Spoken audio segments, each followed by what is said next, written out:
Sempre se repetiu que cada pessoa pertence a uma geração, como se a vida estivesse dividida por fronteiras invisíveis que determinam quem alguém é, o que deseja e até o que pode esperar do futuro. Mas ninguém parou para perguntar de onde surgiram essas fronteiras. Quem decidiu que um jovem dos anos 90 pensa diferente de um dos anos 80, e por que milhões aceitaram, sem questionar, uma etiqueta que reduz toda a sua existência a um estereótipo confortável? As pessoas acreditaram que nasceram dentro de uma época, mas o inquietante é descobrir que essa época foi construída, que essas categorias não descrevem o mundo, elas o moldam. E quando se observa com clareza, surge uma verdade desconcertante: a ideia de geração não nasceu para explicar as pessoas, mas para administrá-las. O mais perturbador é que essa ilusão se tornou tão cotidiana que quase ninguém percebe seu artifício. Ensinou-se que uma geração tem traços comuns, sonhos compartilhados, traumas idênticos e valores uniformes. Mas quando foi decidido que milhões de vidas complexas poderiam ser resumidas em 2 adjetivos, quando a individualidade cedeu ao relato de que todos os nascidos em alguns poucos anos são praticamente iguais, esse pensamento, tão difundido quanto inquestionável, instalou-se como uma verdade social, embora nunca tenha sido mais do que uma narrativa projetada para organizar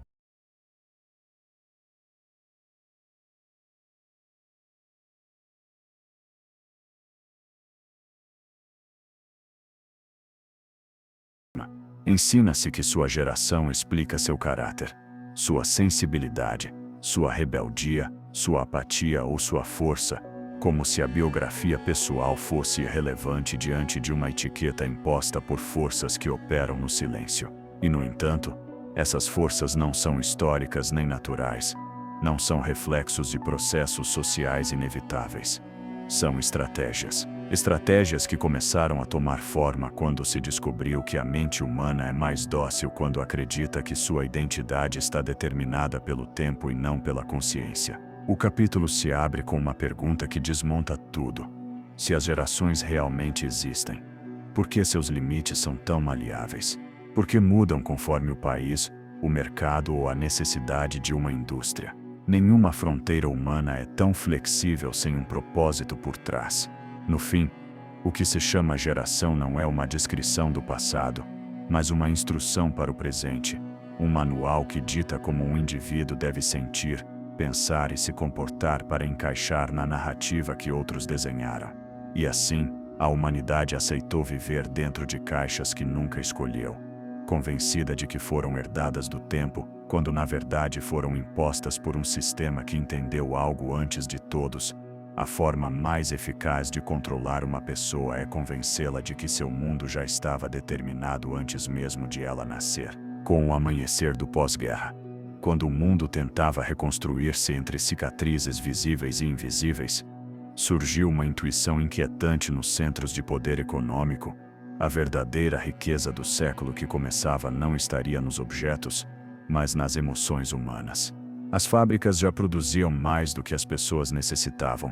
Então o desafio não era fabricar coisas, mas fabricar desejos. E para isso era preciso algo mais preciso do que uma população amorfa e diversa. Era necessário criar segmentos de identidade, grupos previsíveis, moldáveis e emocionalmente administráveis. Foi então que a ideia de geração se converteu em uma ferramenta estratégica, uma forma de dividir o espírito humano em categorias fáceis de manipular. O que a história chama de avanços sociológicos, a indústria entendeu como uma nova arquitetura de controle cultural. As grandes corporações descobriram que as emoções podiam ser industrializadas. Não se tratava apenas de vender um automóvel, uma casa ou um eletrodoméstico.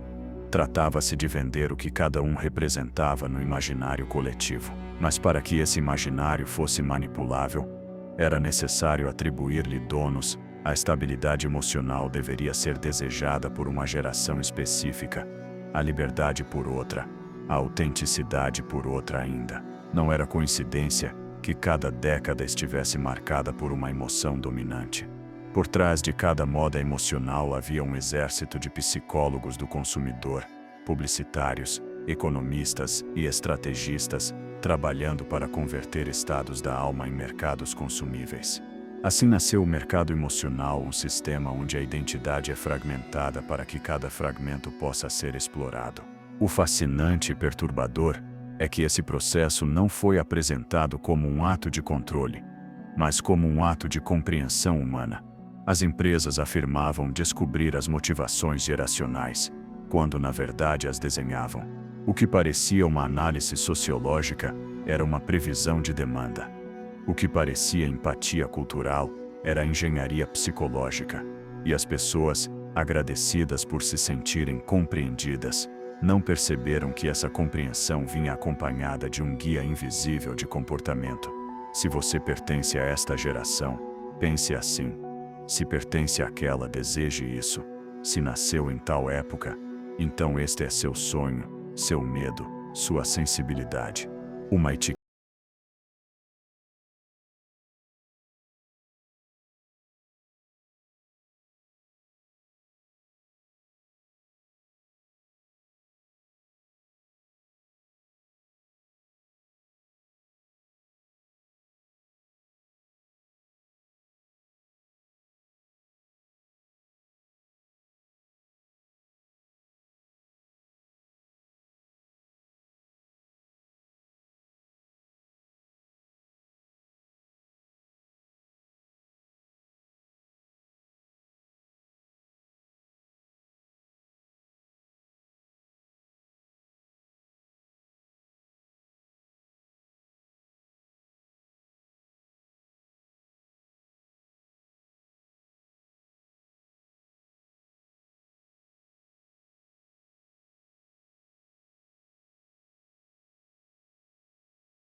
desenhada, dá origem ao fenômeno mais silencioso e perigoso de todos: a fabricação de seres humanos funcionais, obedientes, previsíveis.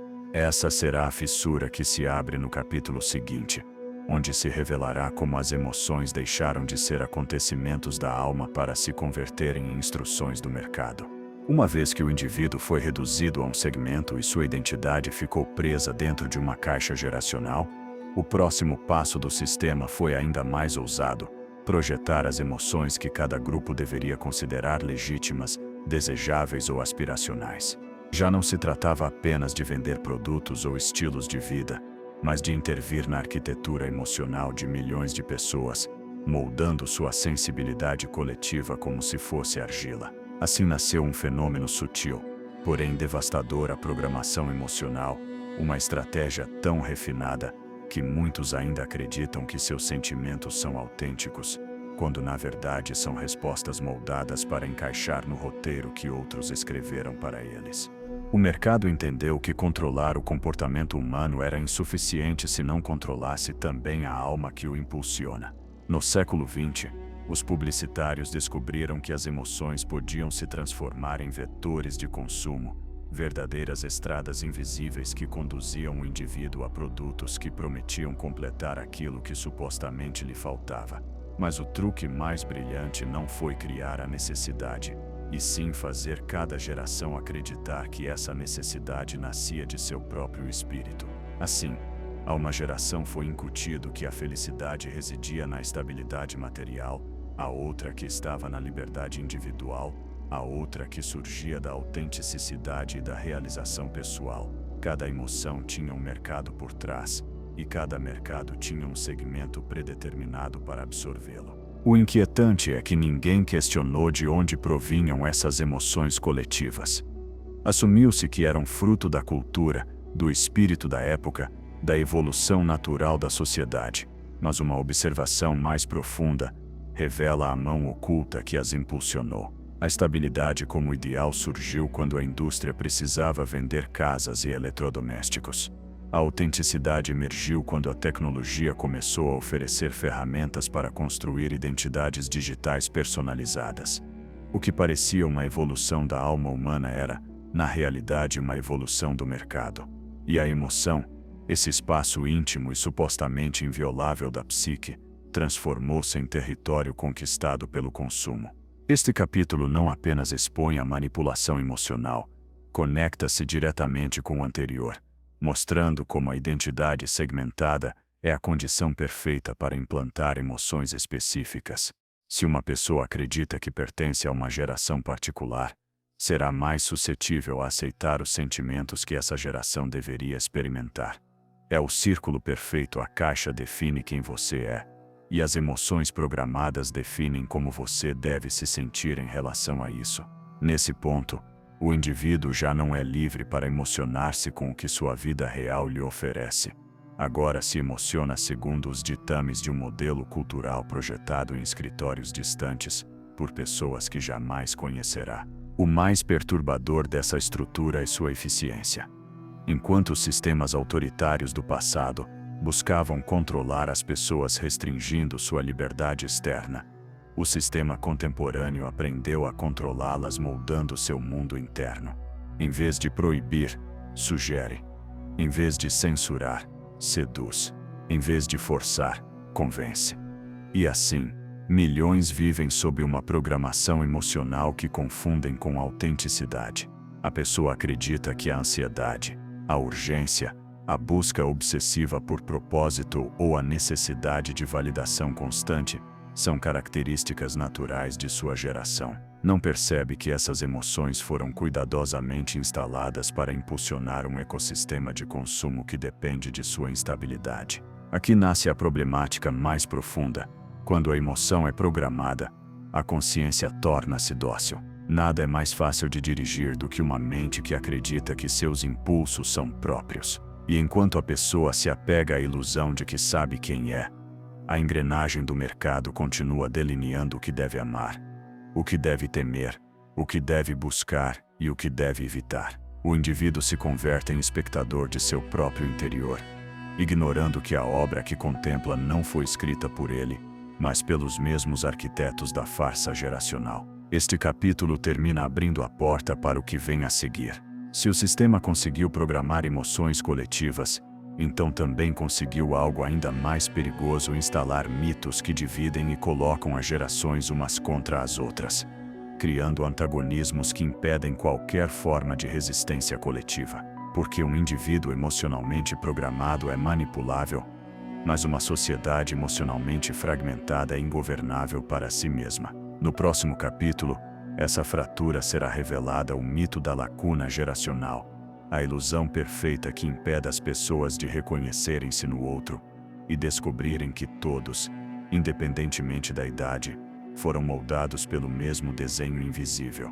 Uma vez que as emoções foram programadas e a identidade ficou confinada dentro de caixas cuidadosamente projetadas, surgiu a peça final de uma arquitetura psicológica que modificou silenciosamente o destino da sociedade: a ideia de que as gerações estão destinadas a confrontar-se.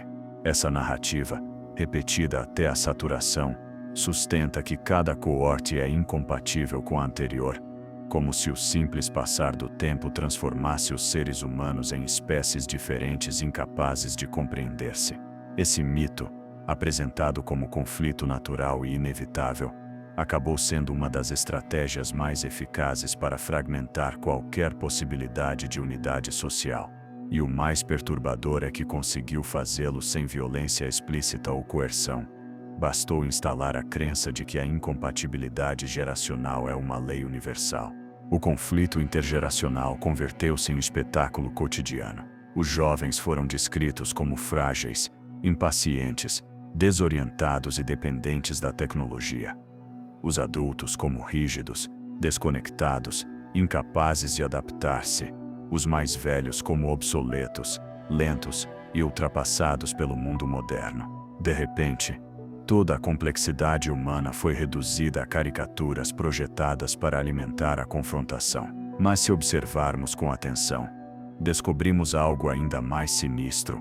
Essas caricaturas não nasceram da análise sociológica, mas de necessidades econômicas. A indústria precisava de mercados separados, com desejos distintos, conflitos distintos e prioridades distintas. Dividir a sociedade por idade era mais rentável do que uni-la pela consciência. Esse mito não apenas divide, anestesia, porque quando alguém acredita que o outro não o entenderá pelo simples fato de ter nascido antes ou depois, renuncia automaticamente ao diálogo, à empatia, à troca de experiências. A ponte humana que sustenta as civilizações se rompe, e em seu lugar surge um muro invisível que separa aqueles que deveriam aprender uns com os outros. Uma geração despreza a outra, cada uma convencida de que sua sensibilidade é superior. Mas essa arrogância não é natural. Foi cuidadosamente administrada para manter a sociedade ocupada em discussões estéreis, em guerras simbólicas que impedem a construção de alianças reais. O problema é ainda mais profundo. Essa suposta lacuna geracional funciona como justificativa perfeita para qualquer decisão de controle social. Se os jovens protestam, diz-se que são irresponsáveis. Se os adultos questionam, afirma-se que estão ressentidos. Se os mais velhos reclamam, garante-se que já não entendem o mundo. Cada grupo fica invalidado desde o início, etiquetado de forma que sua voz perde legitimidade. Assim, nenhum coletivo pode se transformar em ameaça real para os que detêm o poder. A farsa geracional funciona como estratégia de contenção emocional, um sistema que neutraliza a força da humanidade dividindo-a por algo tão banal quanto a data de nascimento. Conectando este capítulo aos anteriores, a progressão se torna evidente e aterradora. Primeiro, construiu-se a ilusão de que as gerações existem como entidades naturais. Depois, projetaram-se as emoções que cada uma deveria desejar. Em seguida, moldou-se a identidade individual para encaixar nessas emoções. E agora, semeia-se a confrontação para impedir que essas identidades questionem o sistema que as criou. A lacuna geracional é o cadeado final que assegura que as caixas não se quebrem. Porque enquanto cada geração olha para a outra com desconfiança ou desprezo, todas continuam obedecendo à narrativa que as separa, sem perceber que compartilham a mesma jaula projetada para fragmentá-las. O dramático é que essa divisão é uma ilusão tão poderosa que até aqueles que desconfiam dela acabam presos à sua lógica. Pais e filhos que se amam profundamente acreditam viver em mundos inconciliáveis. Jovens que aspiram mudar o sistema são convencidos de que os adultos são seu obstáculo. Idosos com sabedoria acumulada sentem que sua voz já não tem valor. E no meio dessa tragédia silenciosa, a sociedade esquece que nenhuma geração é superior à outra, todas foram moldadas pelo mesmo mercado, pelas mesmas estratégias, pela mesma manipulação emocional. Mas há uma pergunta que começa a romper o feitiço: se o conflito geracional é tão natural, por que depende tanto de repetição constante? Por que necessita tanta propaganda, tantos artigos, tantos discursos, tantos memes, tantas comparações forçadas? Uma verdade natural não precisa de defesa. Uma mentira, sim. Essa é a fissura por onde começa a entrar a luz. Porque se a incompatibilidade geracional é um mito fabricado, então a unidade é possível. E se a unidade é possível, o sistema que divide começa a estremecer. Se cada geração foi colocada contra as demais, o que acontece quando se convence milhões de pessoas de que estão ficando para trás? Que mecanismo psicológico se ativa quando um ser humano é levado a sentir que seu valor diminui com o tempo? Essa pergunta abre a porta para o capítulo que vem, a indústria da obsolescência humana, o próximo grande engano que submete a sociedade sob uma lógica brutal disfarçada de modernidade. Numa sociedade que já havia aprendido a dividir, etiquetar e programar as pessoas segundo seu suposto destino geracional, surgiu uma ideia ainda mais corrosiva, a noção de que o valor humano tem data de validade. O progresso tecnológico, que um dia foi símbolo de esperança, transformou-se em espelho implacável, onde milhões começaram a medir sua relevância. O discurso instaurado não falava de capacidades reais, mas de adequação temporal. Ensinou-se aos jovens que tudo o que veio antes deles estava velho, caduco, superado. Ensinou-se aos adultos que deviam correr para não serem substituídos. Ensinou-se aos mais velhos que seu tempo havia terminado. Essa mensagem não chegou como imposição, mas como sussurro repetido até tornar-se norma. Ficar para trás é fracassar.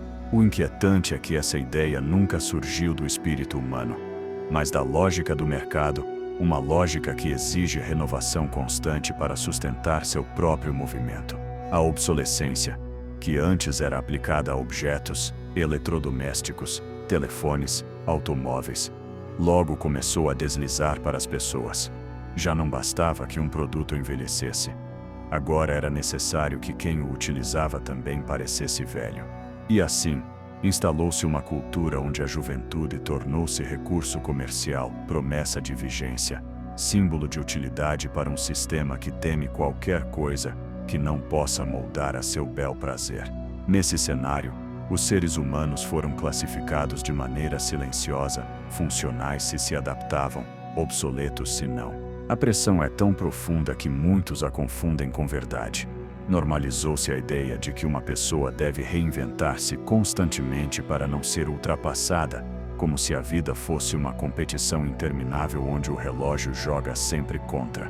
A angústia de não estar atualizado, de não conhecer a última tendência, de não dominar a tecnologia mais recente transformou-se em uma forma moderna de tormento. E essa ansiedade não é individual, é coletiva. Infiltra-se em cada conversa sobre o futuro, em cada comparação entre gerações, em cada juízo sobre quem ainda serve e quem já não se encaixa. O sistema conseguiu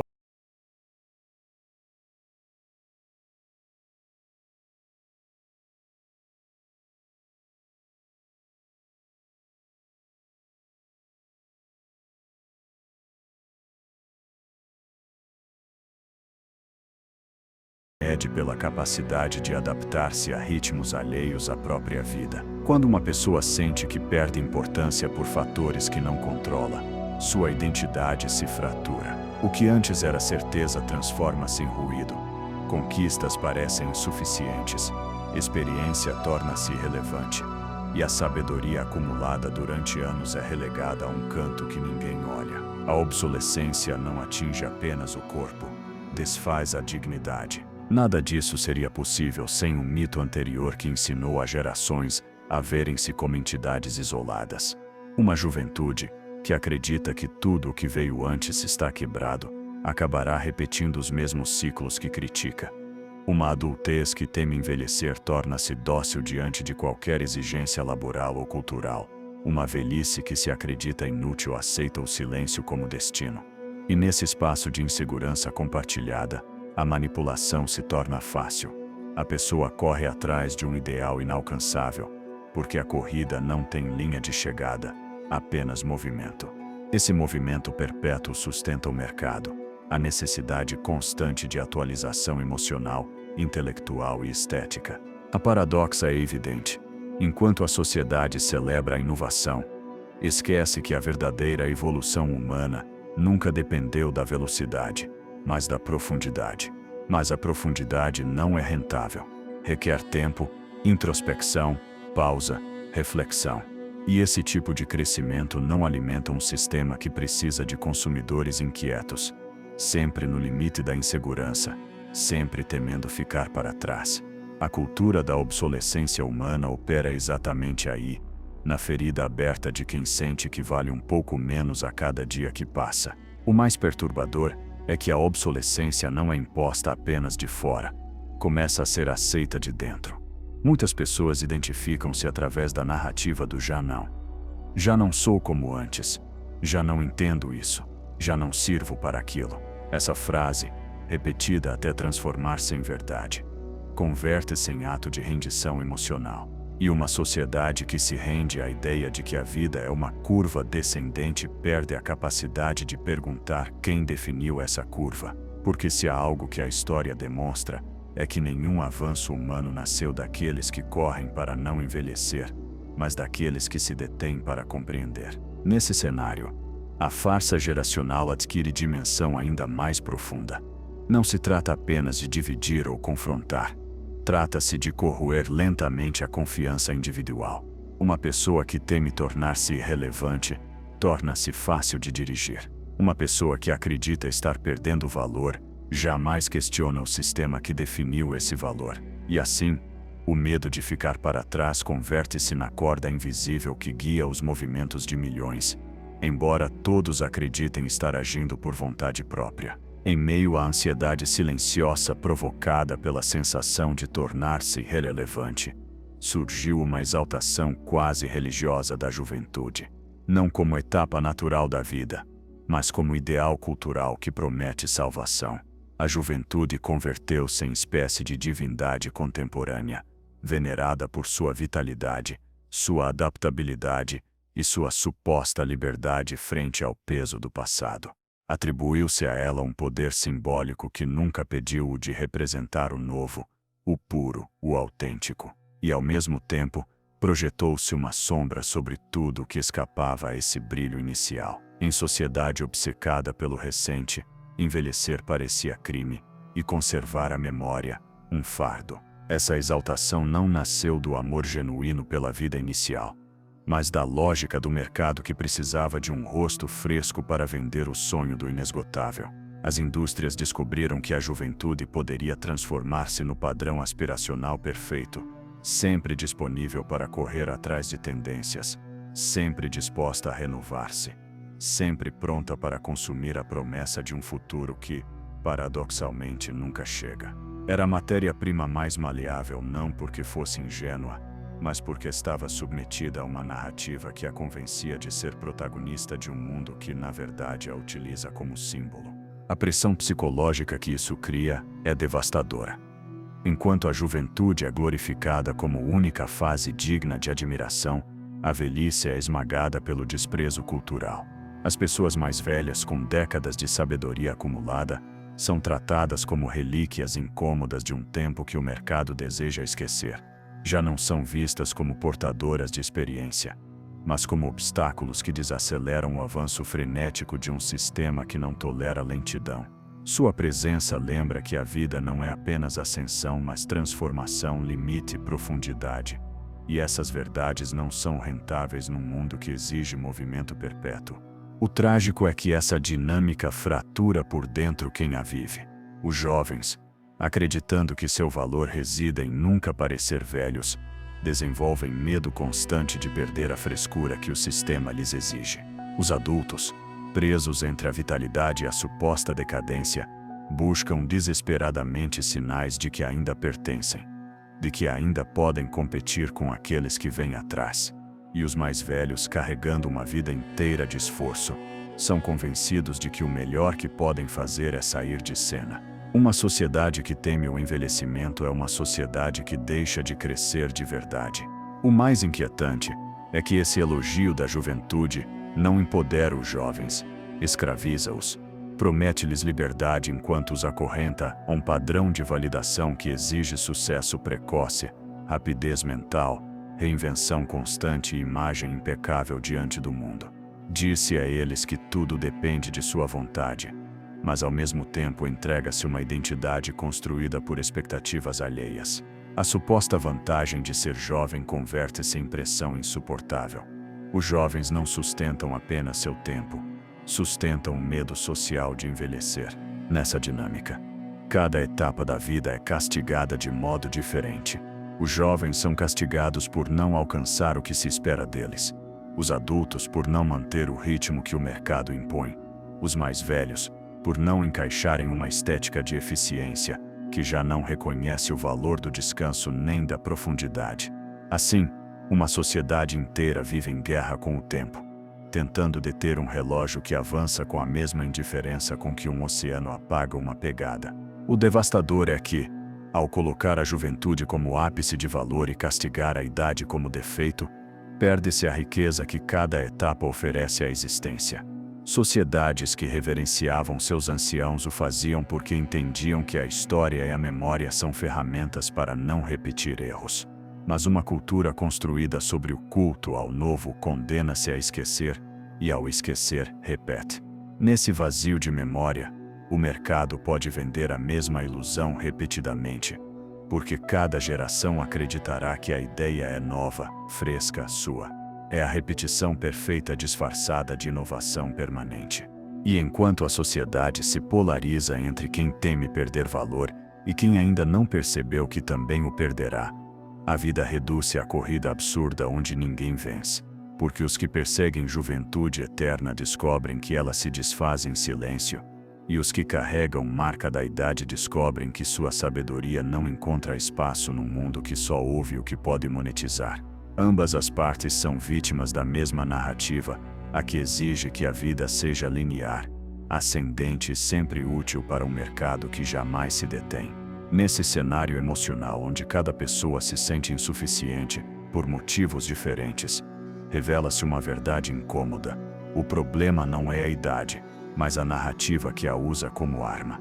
Porque enquanto a sociedade teme o passar do tempo, o mercado avança com tranquilidade, sabendo que essa ansiedade é seu melhor recurso. À medida que se impunha o culto à juventude e o desprezo pela idade, algo ainda mais sutil começou a formar-se. A identidade deixou de ser um processo íntimo para tornar-se um catálogo. Já não se esperava que as pessoas descobrissem quem eram através da experiência, da introspecção ou do aprendizado.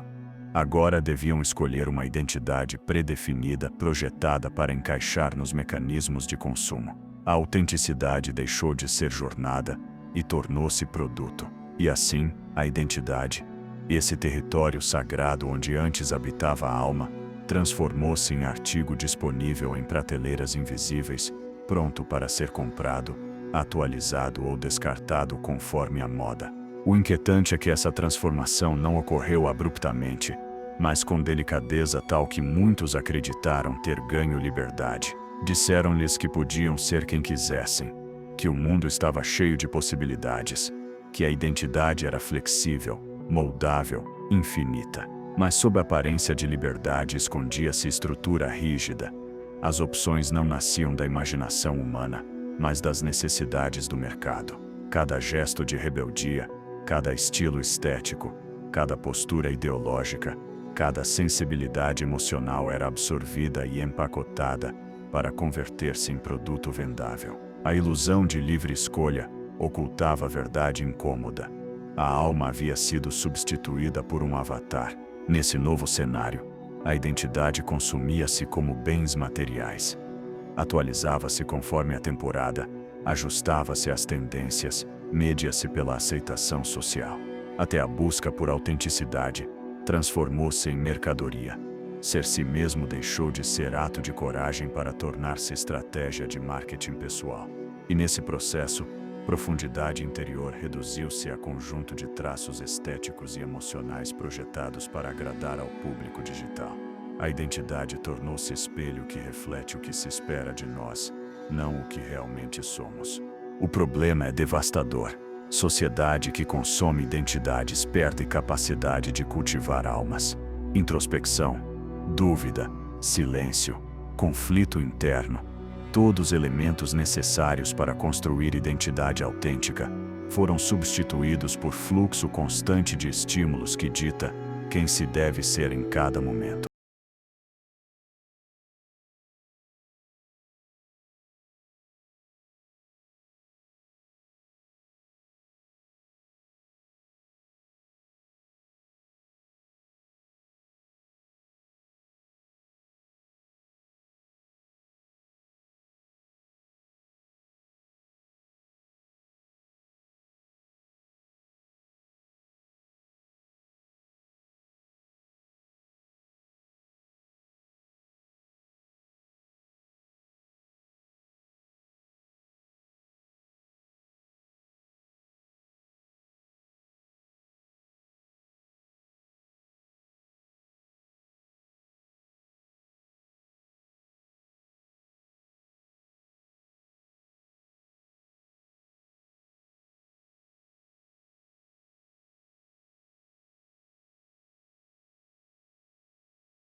tudo parece legítimo. Quando todos repetem, tudo parece verdadeiro. Quando o relato torna-se inquestionável, deixa de precisar evidência. As gerações são aceitas como realidades naturais, porque ninguém quer carregar peso de perguntar por quê. E em mundo onde identidade confunde-se com pertencimento, quem questiona arrisca-se a ficar sem grupo, sem tribo, sem aprovação. Medo da solidão é mais forte que desejo de liberdade. E assim, conformidade cresce sem resistência. O problema é profundo, porque esse silêncio não apenas protege o sistema, aperfeiçoa-o. Um discurso que divide gerações, programa emoções e define identidades precisa do silêncio para manter-se. Se alguém ousasse perguntar de onde surgiram essas categorias, por que são tão rígidas, ou que interesses as mantêm vivas, estrutura inteira vacilaria. Não há mecanismo mais eficaz para preservar mentira do que tornar verdade relevante. Pessoas ocupadas em encaixar-se não têm tempo para duvidar. Pessoas ocupadas em ser aceitas não têm energia para resistir. O inquietante é que silêncio se interioriza. Pessoa não apenas deixa de questionar fora, deixa de questionar dentro. Começa a acreditar que suas dúvidas são erros, que suas inquietações são falhas, que seu desconforto é defeito pessoal. E assim, aquilo que poderia ser início de revelação converte-se em vergonha. Nesse ponto, conformidade não precisa ser imposta. Brota como autocensura que ninguém ordena, mas todos praticam. As gerações deixam de ser sistema externo para converter-se em estrutura psicológica que opera dentro do indivíduo. Esse tipo de silêncio produz efeito devastador. Adormece consciência. Quando mente deixa de explorar-se, perde capacidade de reconhecer forças que a moldam. Pessoa deixa de ver narrativas que a governam porque não busca a origem de nada. Sente mal-estar, mas não investiga. Sente contradição, mas não aprofunda. Sente vazio, mas o preenche com distrações. Vida interior torna-se eco sem direção, e farsa geracional fortalece-se, porque nada ameaça sua continuidade. A tragédia dessa conformidade silenciosa é que não nasce da maldade, mas da fragilidade. Humanidade sempre buscou pertencer, sempre desejou aceitação, sempre temeu isolamento. O sistema não criou esses impulsos, explorou-os. Usou necessidade humana de conexão para transformá-la em ferramenta de controle. Quanto mais forte desejo de encaixar-se, mais fraca capacidade de questionar. E assim, conformidade não se sente como prisão, mas como refúgio. É abraço cálido que esconde correntes suaves. Contudo, no fundo desse silêncio persiste algo que nenhum sistema pode extinguir: inquietude leve, mas insistente, sussurro interior que lembra que vida é feita de perguntas, não de respostas repetidas. Esse sussurro, ainda que tímido, pode transformar percepção de quem o ouve. Basta instante de honestidade para notar que conformidade é pacto que nunca deveria ter sido assinado. Basta pensamento espontâneo para revelar que certezas coletivas nem sempre são verdades. Basta ato de consciência para começar a recuperar aquilo que identidade consumível tomou, capacidade de ver mundo sem filtros alheios. Numa sociedade onde conformidade virou refúgio silencioso, surgiu um mecanismo ainda mais eficaz para moldar conduta humana: o medo. Não medo visível e ruedoso, mas íntimo, quase imperceptível, que se instala no centro da consciência e guia decisões que pessoa acredita ter tomado livremente. É medo que não precisa ameaça explícita. Basta sugerir que desviar do caminho aceito traz consequências, que pensar por si implica perder a aceitação, que não encaixar é falhar. E quando esse medo espalha-se como sombra fina sobre cada indivíduo, aparece complemento inevitável à culpa. A culpa entra em cena quando o medo já fez seu trabalho. É voz interna que recorda constantemente que alguém não está à altura do molde, que não pensa como deveria, que não sente como deveria, que não age conforme narrativa dita que deve agir pessoa de sua geração. E nesse desdobramento, indivíduo começa a vigiar-se. Ajusta palavras, emoções, pensamentos para evitar sensação de falhar. Culpa é mestre severo que não grita, sussurra. Sussurra que algo está errado consigo, que falha não está no sistema que impõe expectativas absurdas, mas na incapacidade individual de cumpri-las. Esse mecanismo opera com precisão que nenhuma força externa igualaria. Quando a pessoa acredita que suas inseguranças são pessoais, não vê que são compartilhadas. Quando acredita que medo de não encaixar-se é falha própria, não percebe que foi fabricado. E quando sente culpa por não responder ao mandato emocional de sua geração, não alcança a perceber que esse mandato nunca foi seu. Assim, medo e culpa atuam como engrenagens invisíveis que garantem obediência emocional. São guardiões da farsa geracional, os custódios da narrativa que dita como deve viver cada grupo humano.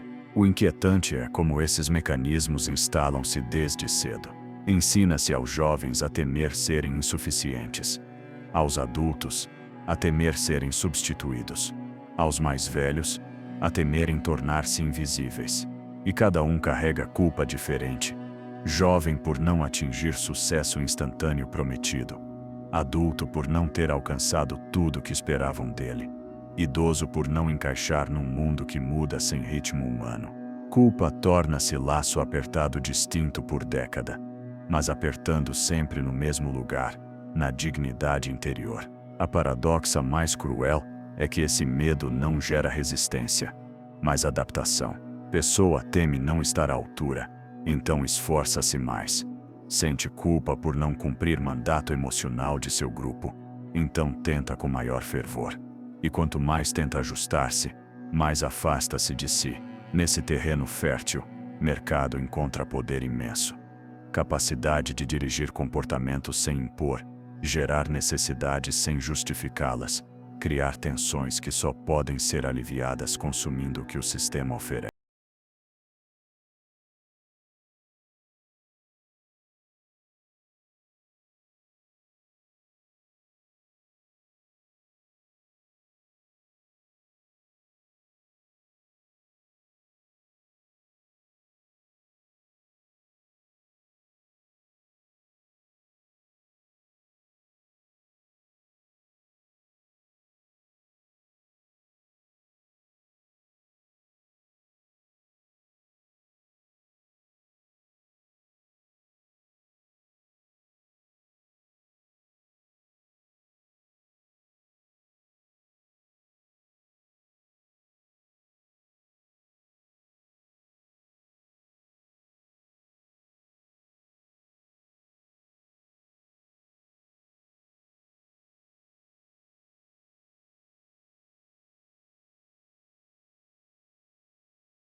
sensação de que algo essencial está sendo ignorado. Nessa tensão, nessa incomodidade persistente, esconde-se possibilidade de ver que identidade não deve ser consumida, mas descoberta, que não existe molde legítimo para a vida, que nenhuma narrativa, geracional, estética, emocional, pode substituir trabalho íntimo de perguntar-se quem se é.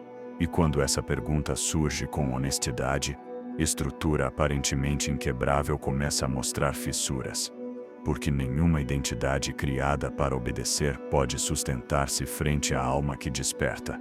À medida que a identidade ficou presa entre eu autêntico e eu projetado para mercado, emergiu o fenômeno ainda mais sutil: manipulação cultural. Não aquela caricatura de controle imposta com força, mas forma de influência que opera desde cotidiano, desde símbolos consumidos, histórias repetidas, valores normalizados sem análise crítica. Cultura tornou-se ferramenta perfeita para dirigir comportamentos sem que ninguém sinta a pressão de ser dirigido. Sociedade inteira passou a mover-se sob melodia que não compôs, convencida de reconhecê-la porque a escuta desde sempre. Manipulação cultural não se apresenta como doutrina. Infiltra-se como costume. Está no humor celebrado, no idioma adotado, nos heróis glorificados, nos vilões demonizados. Cada elemento modela percepções e consolida a visão compartilhada do mundo. O inquietante é que essa visão não surge espontaneamente nem representa a complexidade humana. É fruto de decisões estratégicas tomadas por quem entendeu que controlar cultura é controlar imaginação.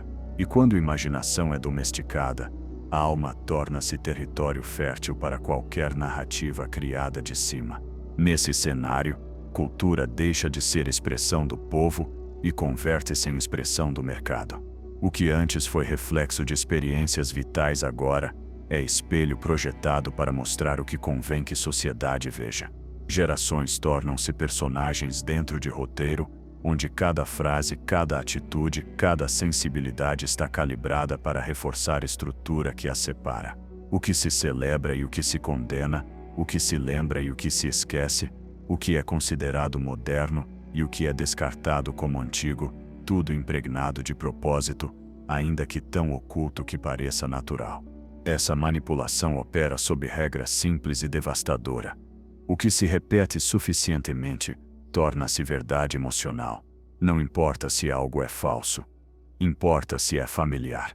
Familiaridade é instrumento poderoso de controle cultural, porque elimina a resistência. Quando ideia parece próxima, mente baixa a guarda. Quando narrativa parece inevitável, vontade adapta-se. Assim, cultura instala desejos e temores que ninguém questiona, porque questioná-los seria questionar própria realidade. E poucas coisas são tão difíceis quanto desmontar realidade, nunca percebida como construção. O mais perturbador é como essa manipulação penetra até no que se considera rebelde. Formas de oposição, modas alternativas, linguagens disruptivas, ideologias desafiantes, são absorvidas rapidamente. O que começa como gesto autêntico de resistência, acaba convertido em estilo, tendência, produto. Mercado domestica a rebeldia, transformando-a em mercadoria. Assim, quem acredita lutar contra o sistema acaba fortalecendo-o sem perceber. Cultura, que deveria ser espaço de libertação, torna-se circuito fechado onde tudo desemboca na mesma estrutura. Manipulação cultural também alimenta-se do vazio interior deixado por identidade debilitada. Pessoa que não pertence a si mesma procura sentido em narrativas externas. E cultura com estética sedutora promete preencher esse vazio. Oferece pertencimento imediato, explicações rápidas, certezas fabricadas. Mas o que entrega não é verdade, é conforto emocional. E esse conforto torna-se viciante. É mais fácil aceitar história já escrita do que enfrentar incerteza de escrever própria. Nesse terreno, cultura manipula não pela força, mas pelo alívio. Cada geração recebe versão distinta dessa manipulação. Jovens recebem ilusão de criar futuro, quando na verdade consomem presente. Adultos recebem estabilidade como forma de controle. Idosos, nostalgia como sedativo. mas em todos os casos, manipula-se percepção de si e do mundo. Dá-se relato onde encaixar, atmosfera onde respirar, história onde existir sem questionar. Quanto mais se aprofunda nessa trama, mais evidente fica que cultura não está projetada para expandir consciência, mas para mantê-la ocupada. O mais impressionante desse fenômeno é sua capacidade de esconder-se. Manipulação cultural não precisa censurar, basta saturar. Não precisa proibir, basta selecionar. Não precisa punir, basta distrair. Em mundo onde a atenção é recurso mais valioso, dirigir a atenção é dirigir vida. E cultura, transformada em tecnologia de influência, define aquilo em que sociedade pensa, sente e acredita.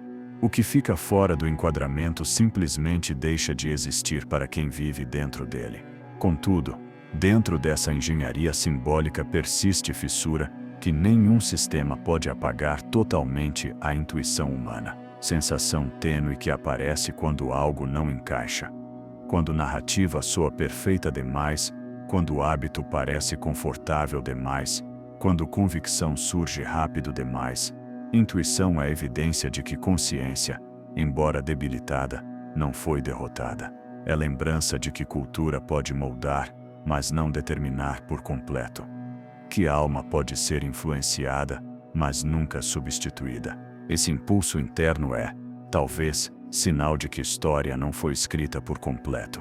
Em meio à manipulação cultural que molda a identidade, emoção e pensamento coletivo, existe fenômeno inexplicável para qualquer estrutura de controle: surgimento de fissura interior. Brilho mínimo que atravessa todas as camadas de programação e expõe incômodo impossível de silenciar. Não chega como revelação grandiosa, nem momento dramático. Surge como sussurro. Suspeita leve de que vida vivida não coincide com vida desejada. Intuição que, embora frágil, é intensa o suficiente para questionar o que parecia inamovível.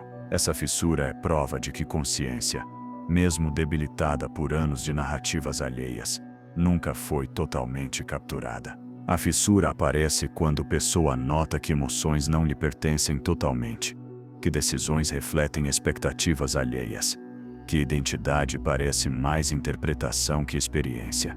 Surge quando o peso da conformidade já não anestesia, mas cansa. Quando medos que pareciam naturais revelam origem artificial. Inquietude corta silêncio. Não é desconforto curado consumindo mais identidade, buscando aprovação ou repetindo discursos geracionais. É desconforto que exige honestidade. Virtude esquecida que o sistema teme porque é incompatível com manipulação. O fascinante e perturbador é que essa fissura não nasce de rebeldia superficial, essa que mercado sabe absorver, mas de lucidez profunda que não pode ser convertida em moda ou tendência. É lucidez de quem vê teatro de fora, mesmo que por instante. De quem reconhece que personagem interpretado já não sustenta a complexidade da existência. De quem intui que alma tem linguagem própria nunca totalmente ouvida. Esse instante de clareza basta para revelar que vida vivida foi moldada mais pelo medo que pela verdade. Mas essa fissura não traz conforto. Traz conflito. Mente acostumada a obedecer padrões, tenta encaixar revelação no conhecido. Tenta justificá-la, minimizá-la, enterrá-la. Contudo, consciência já mudou. Esse fragmento de clareza expande-se lentamente, questionando limites entre gerações, mandatos emocionais, identidades fabricadas, crenças culturais disfarçadas de universais. Pessoa percebe como, durante anos, narrativa geracional administrou sua sensibilidade sem que ela percebesse. E esse descobrimento pesa, não por complexidade, mas por simplicidade. Algo tão evidente era invisível. O desconcertante é que essa fissura não requer respostas imediatas para transformar tudo. Basta a pergunta. Basta a suspeita. Basta a intuição de que outro tipo de vida é possível quando identidade deixa de depender de categorias alheias. Consciência não desperta para oferecer soluções, mas para liberar espaço onde perguntas podem existir sem precisar encaixar-se em moldes irracionais. Liberdade não aparece como grito, mas como suspiro profundo que revela que a alma ainda tem direito de decidir. A partir desse momento, mecanismos de controle perdem eficácia. Culpa já não age com mesma força, porque pessoa começa a entender que não deve nada às expectativas que a moldaram. Medo deixa de governar, porque expõe-se como artifício, emoção instalada para favorecer interesses jamais próprios. Conformidade enfraquece, porque já não oferece segurança que prometia. Identidade de mercado racha, incapaz de sustentar peso de consciência que começa a reivindicar autenticidade. Manipulação cultural torna-se visível. O que antes parecia natural percebe-se repetição. O que parecia normal revela-se hábito induzido. O que parecia destino mostra-se escolha alheia. Essa clareza transforma a relação consigo e com o mundo. Não é despertar completo, mas início do despertar, processo lento, silencioso, íntimo, onde a alma recupera território perdido. A fissura na consciência não destrói imediatamente a farsa geracional, mas torna-a insustentável. Porque quando uma pessoa questiona, narrativa perde solidez. Quando uma mente deixa de obedecer, abre possibilidade para outras. Quando identidade liberta-se do molde, demonstra que molde nunca foi natural. E nesse espaço recém-aberto, surge verdade incômoda. Geração a qual alguém acredita pertencer jamais teve última palavra.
Intimidade perde sentido quando tudo vira performance.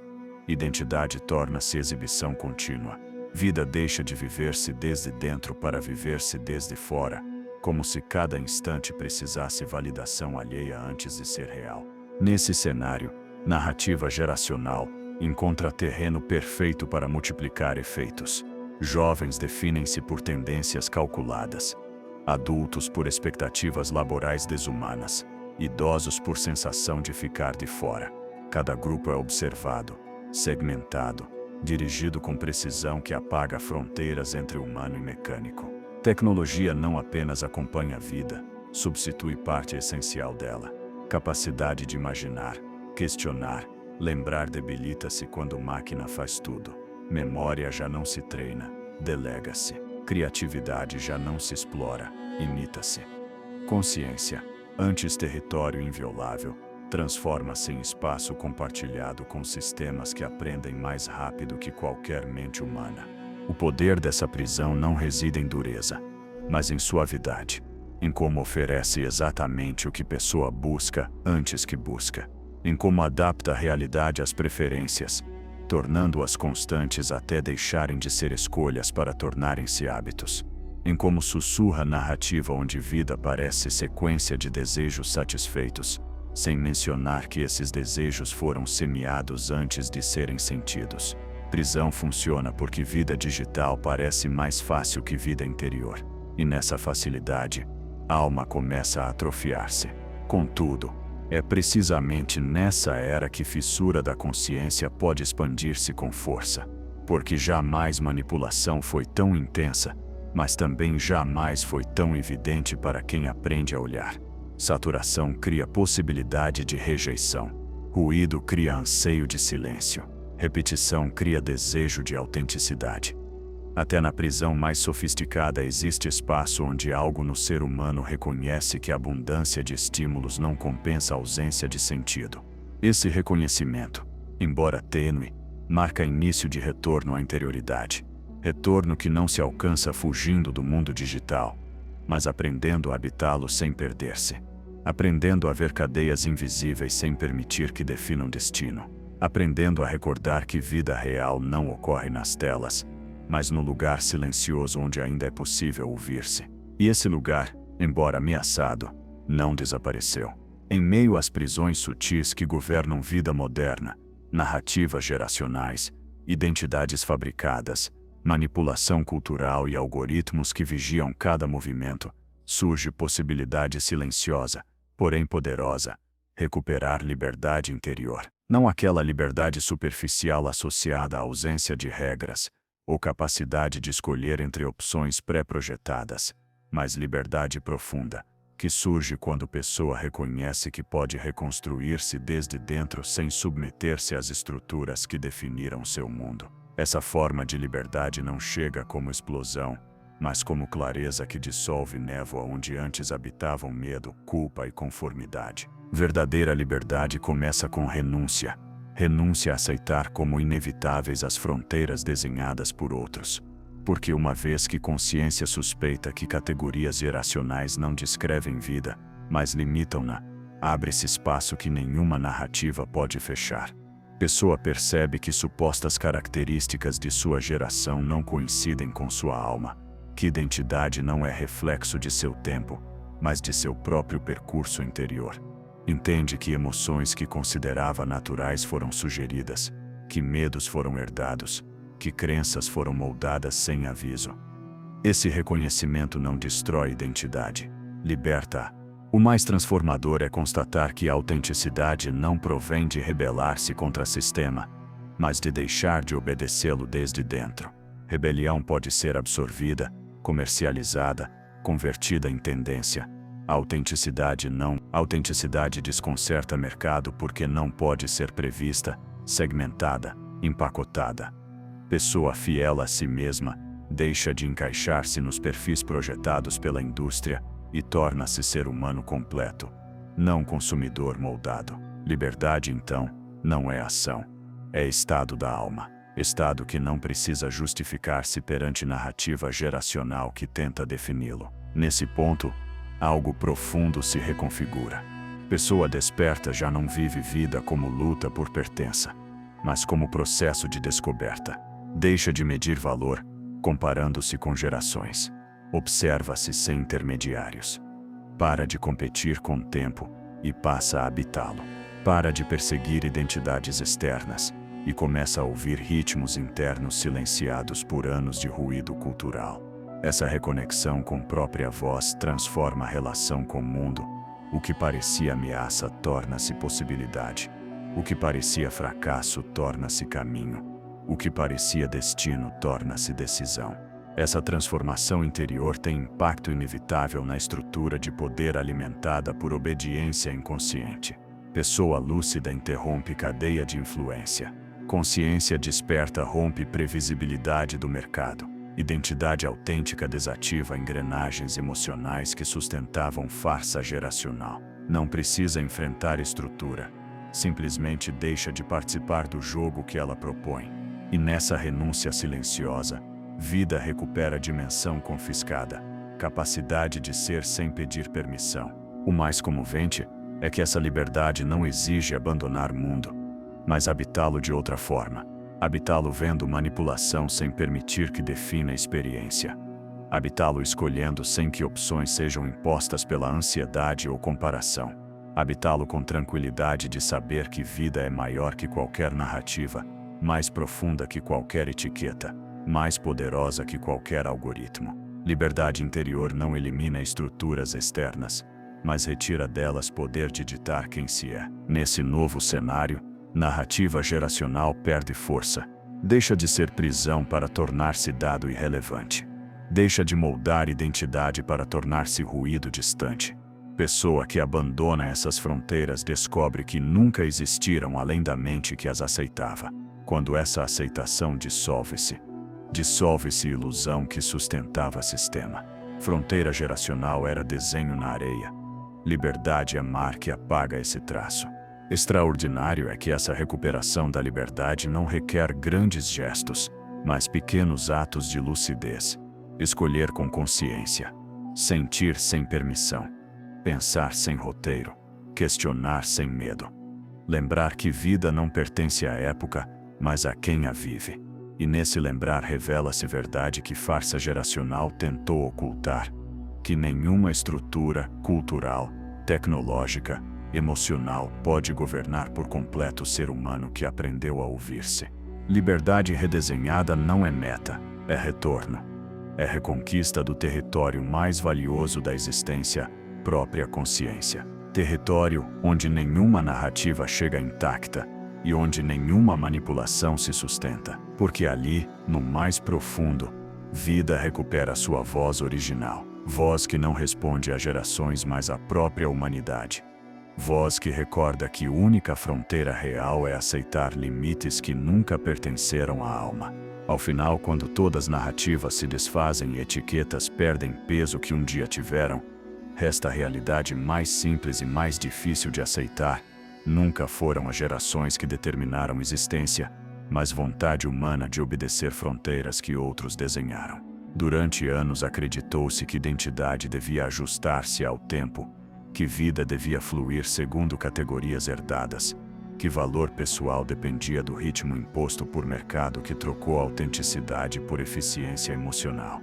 Mas quando a alma desperta, mesmo em silêncio profundo, revela a verdade que manipulação não esconde para sempre, que todo limite construído pode ser desfeito, toda narrativa imposta pode ser abandonada, toda estrutura pode quebrar-se desde dentro. Vida não pertence à geração, pertence a quem decide vivê-la sem pedir permissão ao relato herdado.